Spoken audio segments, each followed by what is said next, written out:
స్థానిక Vidyanagar church of God చర్చ్లో director doctor గుమ్మడి Samuel ఆధ్వర్యంలో క్రిస్మస్ వేడుకలు ఘనంగా జరిగాయి.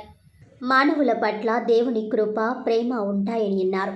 క్రీస్తు పుట్టుక మానవాళి పాప పరిహారార్థమై శిలువపై మరణించుట కొరకై అని అర్థం చేసుకోవాలని అన్నారు. అనంతరం church of God Sunday school విద్యార్థులు ప్రదర్శించిన పలు సాంస్కృతిక కార్యక్రమాలు అందరినీ ఆకట్టుకున్నాయి.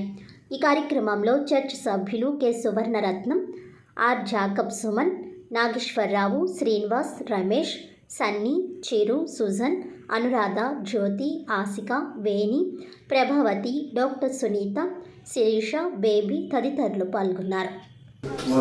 కేబుల్ టీవీ ప్రేక్షకులందరికీ కూడా క్రిస్మస్ శుభాకాంక్షలు. Rajahmundry Vidyanagar church of God పక్షముగా దేవుని యొక్క దీవెనలు, దేవుని యొక్క కృప మీ అందరిపై ఉండేలాగా మేము ప్రార్థన చేస్తున్నాం.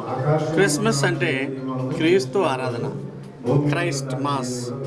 క్రీస్తును ఆరాధించేటప్పుడు ఈ లోకంలో అనేక మంది మనుష్యులు అవలంబించే పద్ధతులు కాక క్రీస్తును ఆరాధించటం అంటే భక్తిపూర్వకంగా ఆత్మతో ఆయన ఆరాధించడం. దేవుడు ఆత్మ కనుక ఆయన ఆరాధించేవారు ఆత్మతో ఆరాధించాలి.